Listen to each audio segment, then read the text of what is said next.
দেখতে দেখতে শীতকাল চলেই এলো আর বছরটাও শেষ হতে চললো।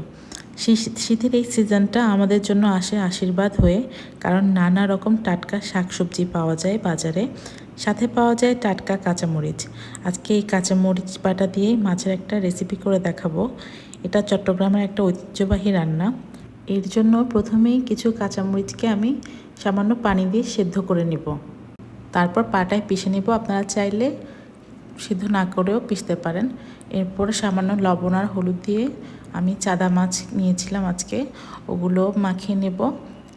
একটা প্যানে তেল গরম করে মাছগুলোকে হালকা লালচে করে ভাজবো। তারপর সেই তেলে দিয়ে দিব কিছু পেঁয়াজ কুচি, সামান্য রসুন বাটা, একটা টমেটো, 1 টেবিল চামচ পেঁয়াজ বাটা, স্বাদ মতো লবণ, সামান্য ধনিয়ার গুঁড়া, 1/2 চা চামচ জিরা বাটা। তারপর মশলাগুলোকে সামান্য পানি দিয়ে ভালো করে কষিয়ে নেব। যারা মাছে মশলা খেতে পছন্দ করেন না তারা এই পর্যায়ে স্কিপ করতে পারেন। আর অথেন্টিক রেসিপিতে কিন্তু মাছগুলোকে ভাজতে হয় না। আমার বাসায় ভাজা মাছ পছন্দ করে, তাই আমি ভেজে দিয়েছি।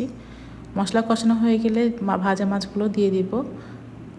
তারপর দিয়ে দিব সামান্য পানি। 5-10 মিনিট পর রান্নাটা কিছুটা হয়ে আসলে দিয়ে দিব সেই গেম চেঞ্জার কাঁচামরিচ বাটাটা। তারপর আরও মিনিট 5 রান্না করে ধনিয়া পাতা কুচি আর কাঁচামরিচ কুচি দিয়ে পরিবেশন করব গরম ভাতের সাথে।